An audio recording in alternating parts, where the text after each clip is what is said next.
Dumelang, welcome to Face the Nation. My name is Clement Manyatela. Great to have you with us here on SABC News.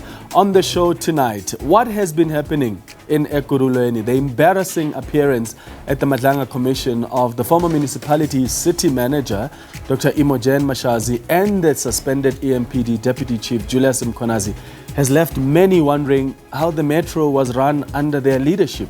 The mayor of Ekurhuleni, Nkosindiphile Xhakaza, joins us on Face the Nation tonight.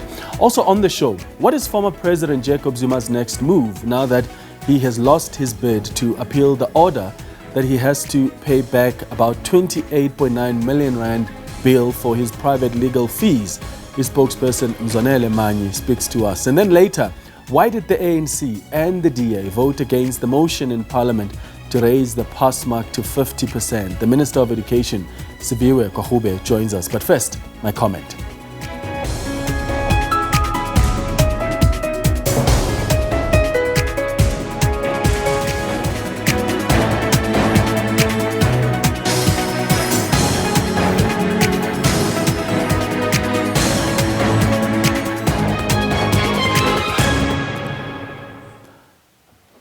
So, the Police Minister, Senzo Mchunu, who's on special leave, has concluded his testimony for the day at the Madlanga Commission and will return tomorrow to hopefully wrap it up. He was asked some tough questions today about his unilateral decision to disband the political killings task team.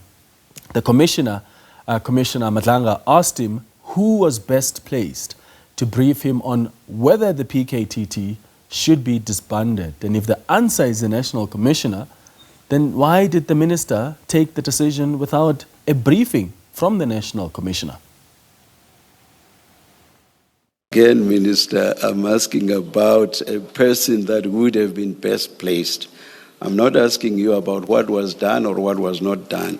Who is the person, who is the functionary that would have been best placed to brief you? That's a very simple question, Minister, please. It is the National Commissioner. We all know you did. We all know that you took that decision without asking him to brief you on whether the PKTD should be disbanded. Is that correct? That is correct. Now, if he was the person best placed to brief you, why did you not ask him to brief you? Now, this decision, as I say, flows from the 29th, when I finally took the break. 29, 30, 31, I write. 29, when you finally did what? 29 December. When you finally did what? When I finally took the break to reflect on what we had been doing all the time. So I reflect on the 28th, I reflect on the 30th, and I say, let me issue this directive, and then we will start engaging after. And in the meantime, there would then be space for all of us to engage. If it comes to a point where we have to review the decision through the preliminary report or something else, that I would be prepared to do.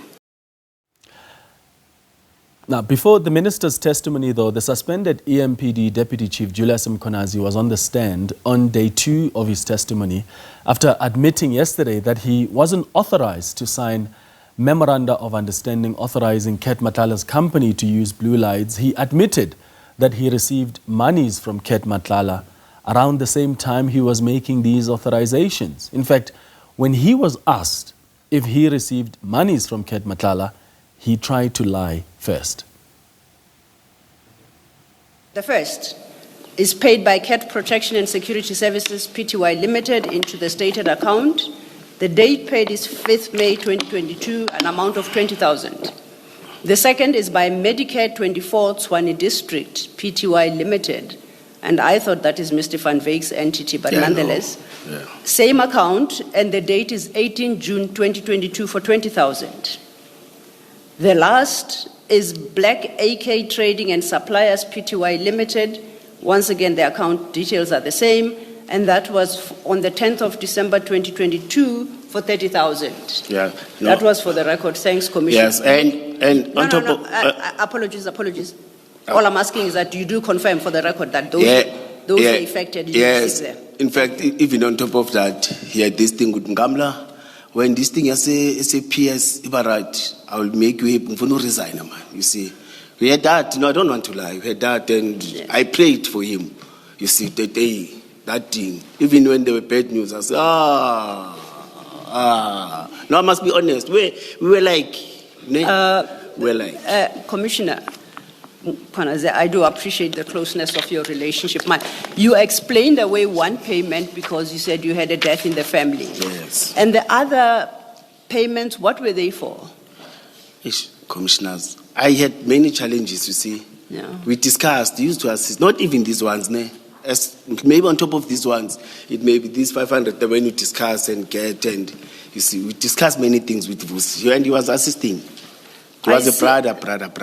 I see that they were over a period 5th of May to the 10th of December. I know that.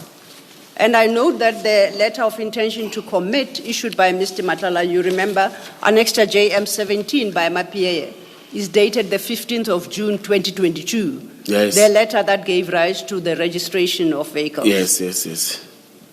I will argue before the commissioners that those payments were made in gratification for your efforts in facilitating the registration of the vehicles to enable Mr. Matlala to fit them with blue lights.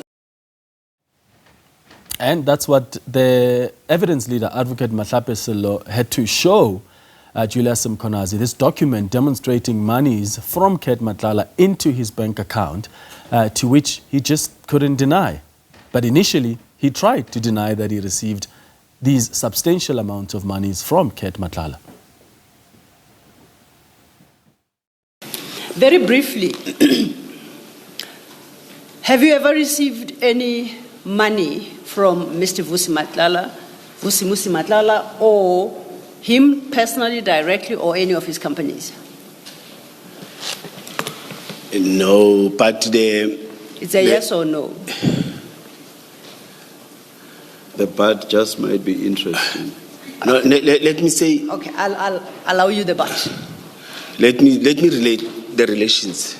Yes, we had dinner, we had lunch, suppers. In fact, we're talking now. You see, sometimes he'll give me money for petrol, or sometimes he'll borrow money from me. Saying I'm lang mali petrol, can you 500 rand, 300 rand. It's those monies. But we use, as I've said to you, we're beginning to be that close now, talking every day and meeting and discussing. Even after these failed things, he was never negative to me.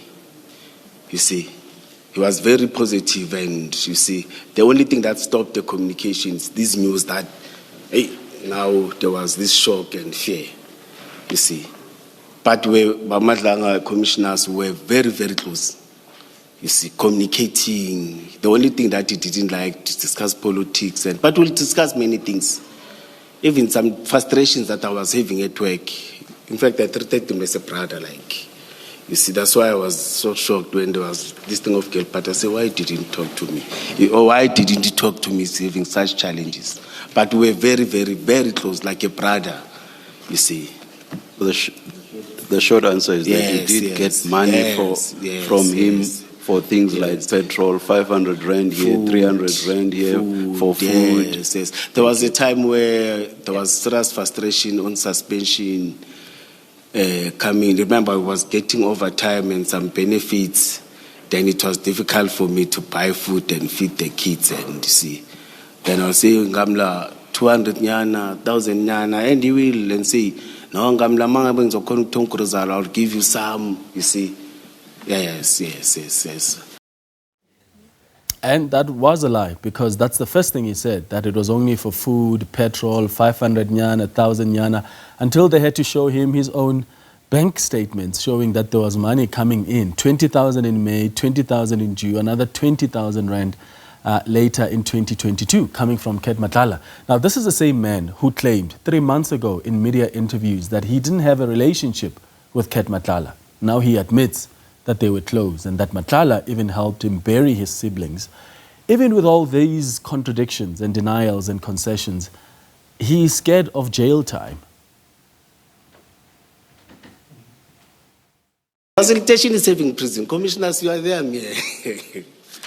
I can't agree to leave my kids and go to jail for something that I didn't do. I didn't put blue lights. I must say, I can't. Nobody. I may want to be honest and impress you, but not with lies. Nobody has said anything about jail, Commissioner. This is a commission of inquiry. You will be making recommendation. I will be sitting somewhere, and I won't see you with that. I will see you after 10 years or 50 years. And Commissioner, to be fair to you, I don't think anybody is suggesting that you physically got the blue lights and fitted them on Mr. Matlala's vehicles. I don't think anybody is suggesting that. All right, so the question we're asking you tonight on Face the Nation is, what do you make of that testimony? And do you have hope that, in fact, there will be some kind of consequences? Are you confident that he will face the full might of the law? You can send us your WhatsApp voice notes and your tweets as well. Let's take you now live to President Cyril Ramaphosa, who's delivering the keynote address at the Youth Employment Services 200,000 Jobs Milestone. This is an initiative that is the largest private sector funded youth employment program. And I'm very glad that they took the idea quite seriously, because I threw a challenge at them and they accepted it as two great South Africans who really truly love their country. And it was also during COVID that I sat down with them and threw another challenge at them. We were going through COVID, and I said, we need companies, we need a financial system in our country to assist companies that were facing great difficulties. That's when we then came up with the 200 billion rand package to assist companies. But that never really got taken up. March, only 20 billion of that was taken up, and I still have a big grudge with the companies, with the financial companies for doing that. But coming back to yes, what they then said as we were in conversation, Stephen and Colin, was the private sector needs to be incentivized to do this. And I then asked what type of incentive would they need, and they said one of the things is to give them BE points. And we then proceeded to get DTI at the time to work on a package. And a package of incentives was worked on, and even then I thought it was a bit lightweight. But I'm rather glad that today we're celebrating more than 200,000 young people who've been brought in by the 1,900 companies. And this is a phenomenal success. However, when it started, when the idea was mooted, I thought that it would create 1 million opportunities. And where did I get 1 million? I asked one of my assistants to try and do a tally of the companies that are registered in the country. 2016, they were about 1.4, 1.5 million maybe. And in 2023, we're recording 2.1 million companies. And in my own head, I thought, if we could get each of the companies, the 1.5 million or so, just to take on one young people, we would easily get 1 million. And those that needed the B incentive, we would give them that incentive. I'm really pleased today that much as we didn't reach the 1 million target, we have companies that have really outperformed even what I thought they would perform. Nedbank and all the other companies that have been mentioned here, and VW and many others. This, for me, is quite impressive. So impressive that I do think it is possible to do much more than what we have done. And if it requires some more incentives, we would be prepared to look at the type of incentives we could have so that we could get more companies to participate. Recently, I went to Switzerland. Angela Merkel, the former Chancellor of Germany, and I had formed a very good friendship, and she had told me about the dual system that my sister, who is aspiring to be a young person, Nkosindiphile, was talking about. The dual system which has worked extremely well in Germany, in Switzerland, and Austria, or a few other countries, where companies on a voluntary basis, and this has evolved over many years, on a voluntary basis bring in young people, and they have the dual system. They do their own the learning at a tertiary or whatever institution, and they come and work in the company for a certain period. And Nkosindiphile, I've learned that experience in the company does extend beyond 2 years, up to 3 years. And when I ask the companies, why don't you seek incentives? They say, no, we don't work on an incentive basis. Because what we are really doing is we're investing in the future. Those young people that we bring in may not be very productive in the first year working for us, but in the second year and third year, they become productive. So we are investing in them to make them more productive, and they are our future employees.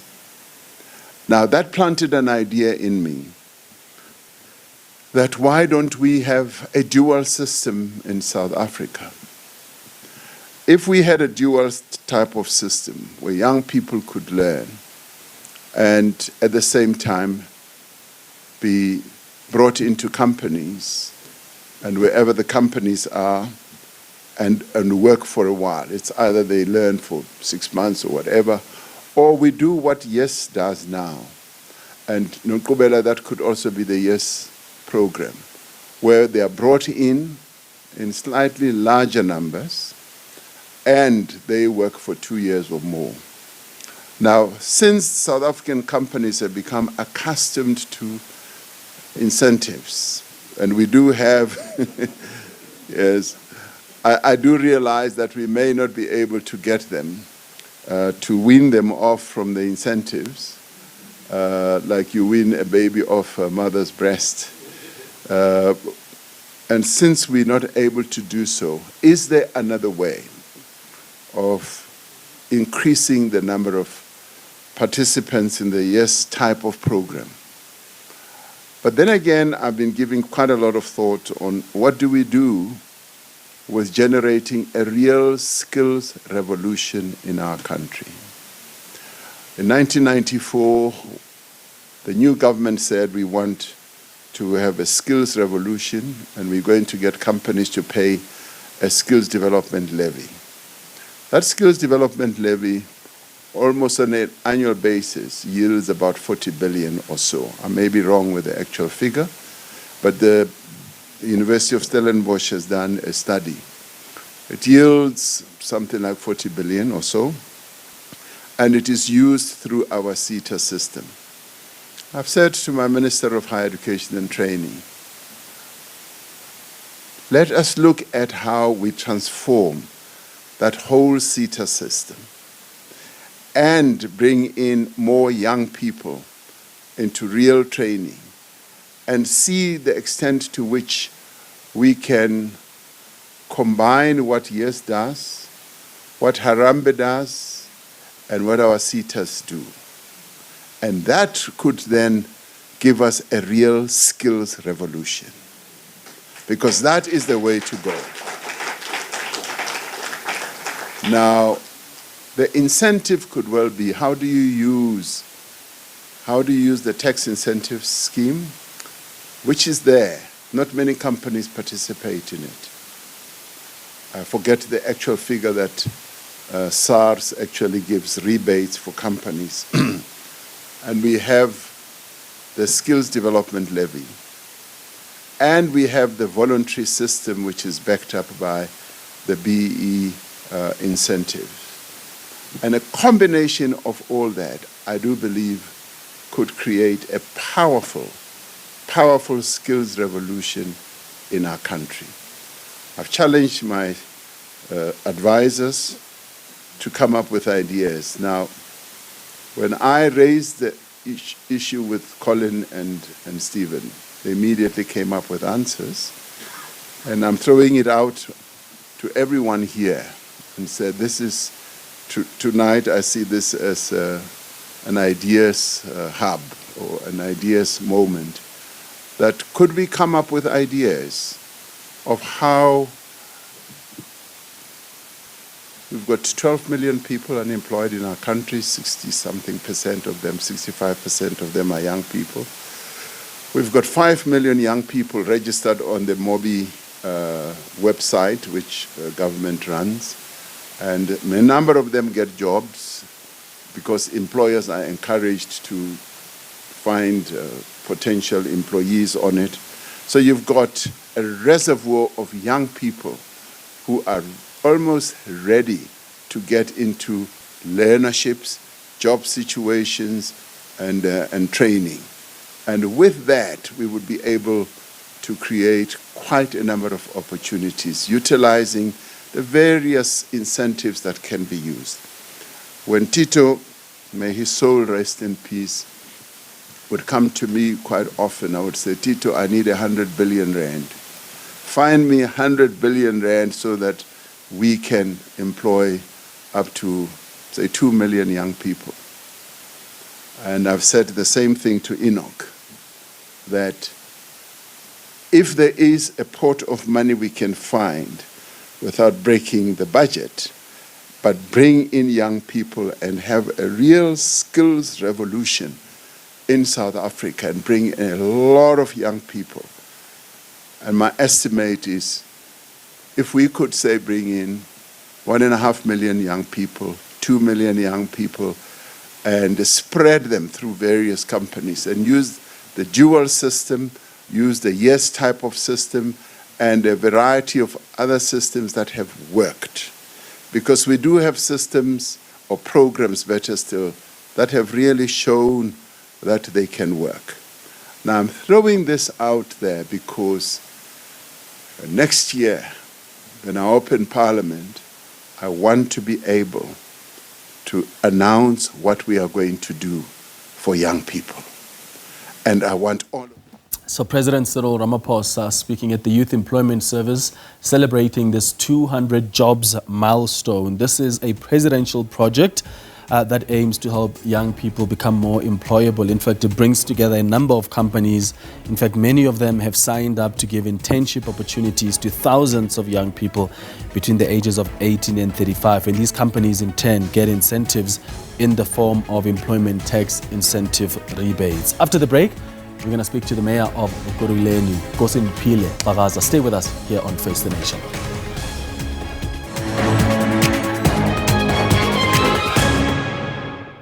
Welcome back. Now, the City of Ekurhuleni has announced that it has placed its head of department for legal and risk services, Advocate Kemi Bahari, on precautionary suspension.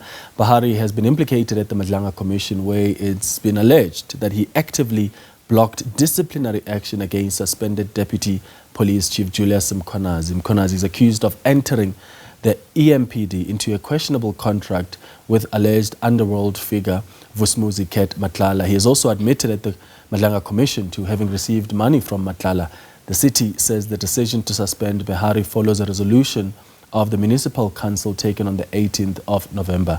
Now, Nkosindiphile Xhakaza is the mayor of Ekurhuleni and joins us now in studio. Mayor, thank you so much for making time for us. Good evening. Good evening, Clement, and thank you for having us. Yeah. So, what is going on in Ekurhuleni? There are residents of Ekurhuleni this evening who are watching us and who are wondering, why do we have people like we have seen at the Madlanga Commission that have been in charge. What's been your reaction as the executive mayor watching the testimonies that you have seen, especially this week? Yeah, well, I mean, it's a difficult time, but, it also presents an opportunity. And I must indicate that, when I came here, my office advisors, they've been saying, hey, where are you going? Be careful that you don't say things that will, you might end up, in the commission. So I'm just trying to say, while we take the opportunity, but we have to be, really careful of how do we engage, because some of the matters might be sub judice or might be seen to be, really entering into what is before the commissions. But what I like about the opportunity really is to demonstrate to our people that there is leadership in the city of Ekurhuleni, that the city continues to run and discharge services. Of course, we are looking at this development with interest, and some of the things really are things that we had picked up. I've been here in the studio. I have been in different platforms where I've indicated that there's rot that we must deal with, and that is why we then appreciate the commission, because it assists us even to fast track some of the things that we've been struggling with. I mean, I have been a mayor now for a year and a half. And there's been changes of leadership, and our council can be very robust in terms of what needs to happen, and that is why we are appreciative of the commission and some of the revelations, and we have set up now structures that enables us to quickly ensure that there's corrective measures. And we'll get to one of those corrective measures, because the head of legal, who was accused of having protected or blocked disciplinary action against Julius Mkhwanazi, has been placed on precautionary suspension. But there are other people who watch the Madlanga Commission and they wonder, but you didn't need the Madlanga Commission to actually tell you what you need to do. For instance, Julius Mkhwanazi, there was already an IPID report that said this man grossly abused his power. He was dishonest. Nothing happened to him. So it looks like he had political protection within the metro. Well, I mean, as I've indicated, we're following the revelations, and these are some of the things that we've been battling with. I don't want to go deeper into at this stage. Of course, let's follow. We do not want to be seen as trampling with what is before the commission, including what is before the DC, because there's various processes following certain governance structures that we've put in place. And I don't think it is now time, but I can safely say to you what happened in 2021, 2022, that's why there was change of leadership, because we would have picked up that there's problems. And in 2023, there was another change of leadership. And that is why effectively there is us in the office. And we must ensure that we deal with these issues as they come. Because what is important is that our people, they've been looking at the commissions. They've been saying, are they effective? And the president made the pronouncement, and it's up to us to ensure that we demonstrate that there's a value for money and that we're able to get systems. Of course, we don't just act on what is before the commission. We have to take it and put it on our own internal processes, and those internal processes are able to produce us the relevant documentation so that we can then enforce a corrective action. What do you say, though, to the residents of Ekurhuleni? Because they would like some transparency from you as well as Mayor.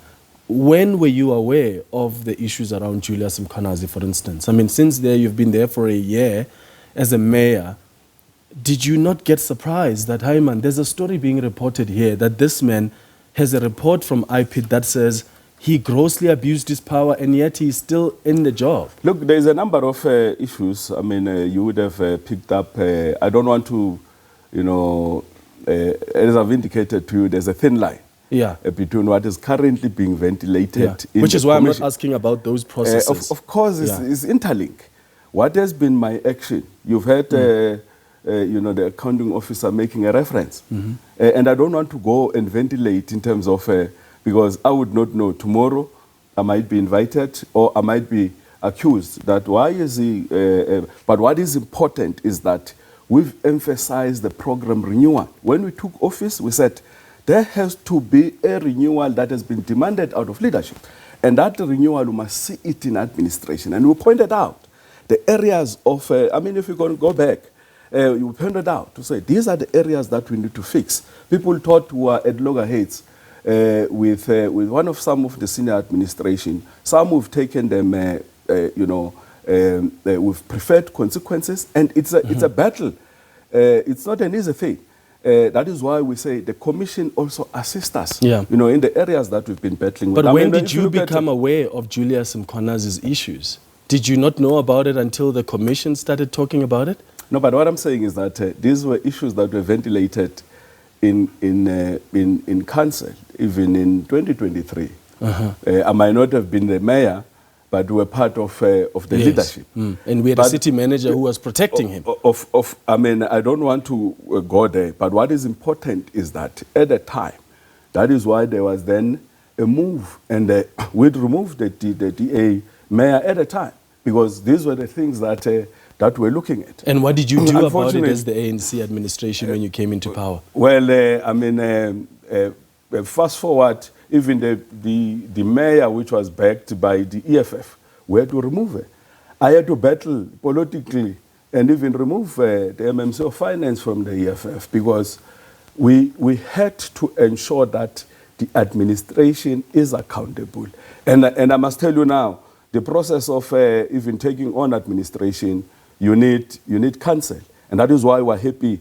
We're happy because we're able to go to council, and council supports us in terms of ensuring that there's corrective What has measures. council done, though? What I'm trying to understand is, when you got into office, because you've seen that these matters have been there, even around Julius, what did the ANC or GNU at the local level administration do about this? Because he remained in the job. Yeah, that's why I'm saying Julius, we don't want to talk about him because it's beyond, it does not necessarily account, to the mayor. He accounts to the chief of police. And you know what would have happened to the chief of police.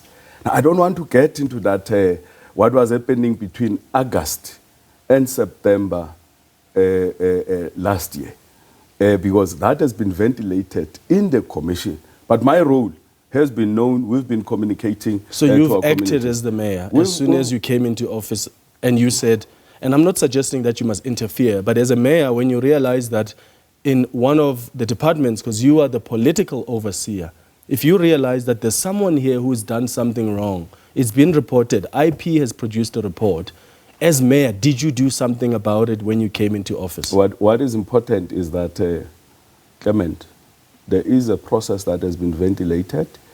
The chief of police was put on suspension. There's circumstances around that. Chief of police? But Julius is the one.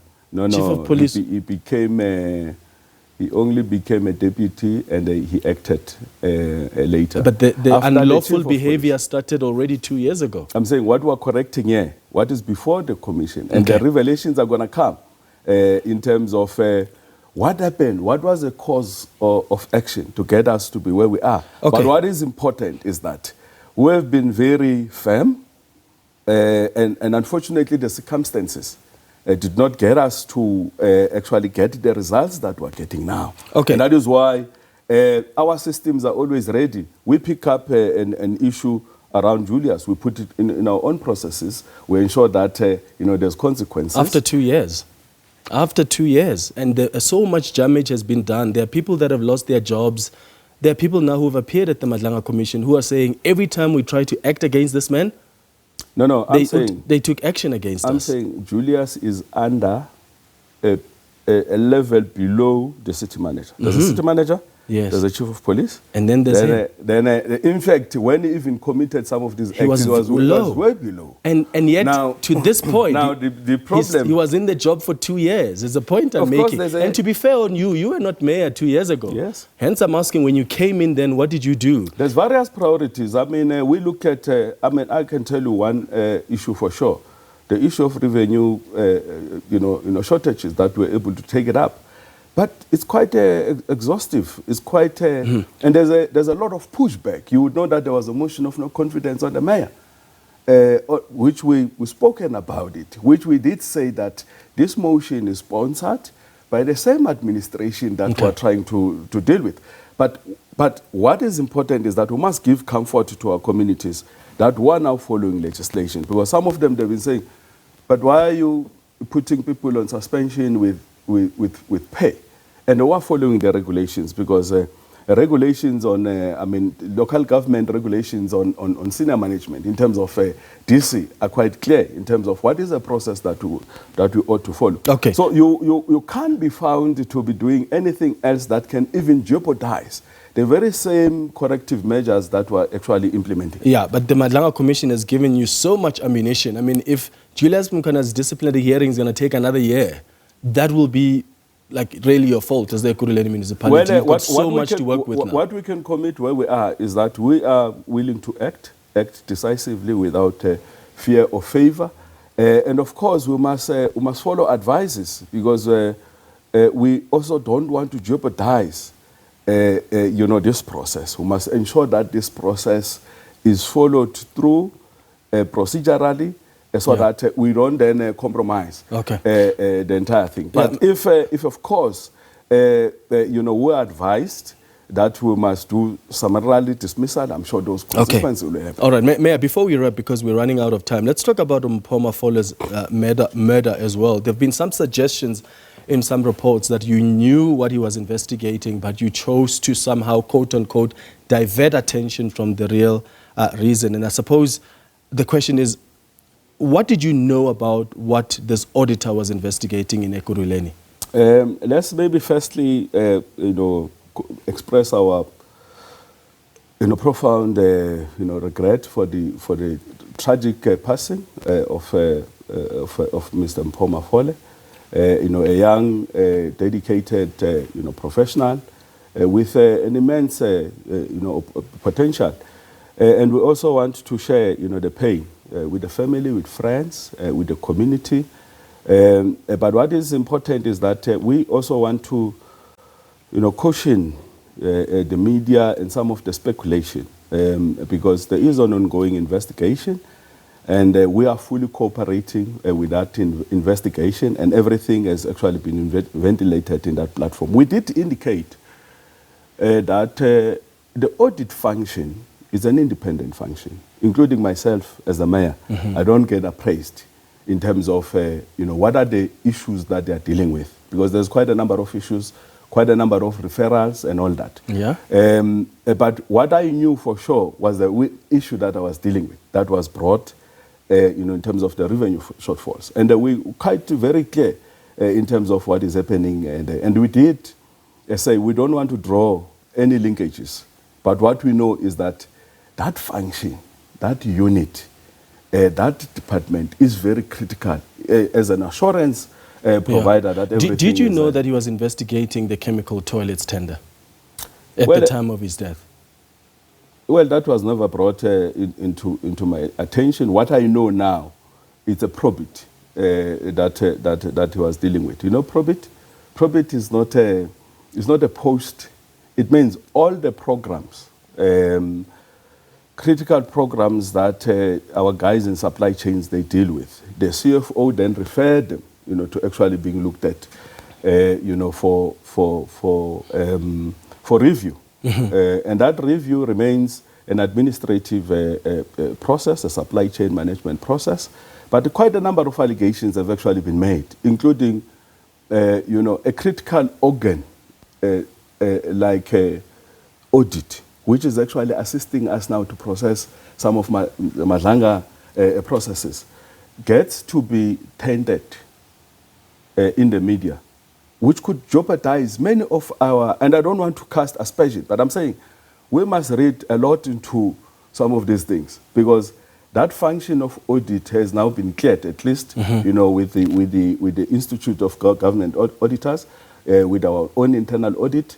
But these are issues that are before, the police. Yeah. So we must not want to get issues that are before the police, that the mayor must now account. Anything else that rises, like how we're dealing with the Madlanga Commission, we're able to process it. But sensitivities of police matters, therefore... Now that you know that he was investigating the chemicals toilets tender, he had written, in fact, 3 weeks before, criticizing how there were irregularities in that tender. As mayor, have you not directed that there must be more scrutiny on this particular tender? No, I'm saying there's a various aspect that gets to be dealt with before. That is why I'm saying we must be careful so that we don't begin to speculate. There's an ongoing active investigation by SABC. Anything else, it is before regarding SABC. This tender? I'm saying anything else that they are investigating. Any hint... I'm talking specifically about this tender. Clement, are you concerned I'm at saying all? Clement, any hint. Of course we're concerned. We'll talk about everything else. I'm worried about this tender because there was an auditor before who has been killed, who has raised issues about this tender. Clement, I'm saying to you, go into the program of forensic. There is a number of programs that are being dealt with. Not one, not two, and all those programs are a subject of an active investigation. Does that include the chemicals tender, toilets tender? I'm saying the police are the best one to actually respond to yourself. So as mayor, you don't think you want to ask for there to be more scrutiny? Because you've got those powers within the city of Ekurhuleni. Yes, there can be a policing matter, Clement, but you also want to check if there were regulatory the police processes. Are the best people to answer to your question, because I have been pushed to make comment on sensitive police investigation. Then the next thing, there's another chapter, then there's another chapter, then the mayor said this thing in order to divert attention. So the toilets chemicals tender is something that's only going to be looked at by the police. The city of Ekurhuleni is not going to do anything there's about various that. processes. That's why I'm saying there's various administrative supply chain management processes. As we speak now, AG is on the ground. Auditor General is busy auditing various aspects, including some of these issues. Clement, it is not fair for me to begin to now speculate, importantly, on issues that are before the the South African police services. I have been accused. You've heard some of the articles that have been taken out. The mayor went out and said this thing. And we ought to be very careful on making comments on active police investigation. What is important is that we're cooperating, and everything and anything else is actually before. All right, Mayor, I'll have to leave it there because we're out of time. The Mayor of Ekurhuleni, Nkosindiphile Xhakaza. After the break, we're going to have a conversation with the Minister of Basic Education, Siviwe Gwarube. Stay with us here on Face the Nation.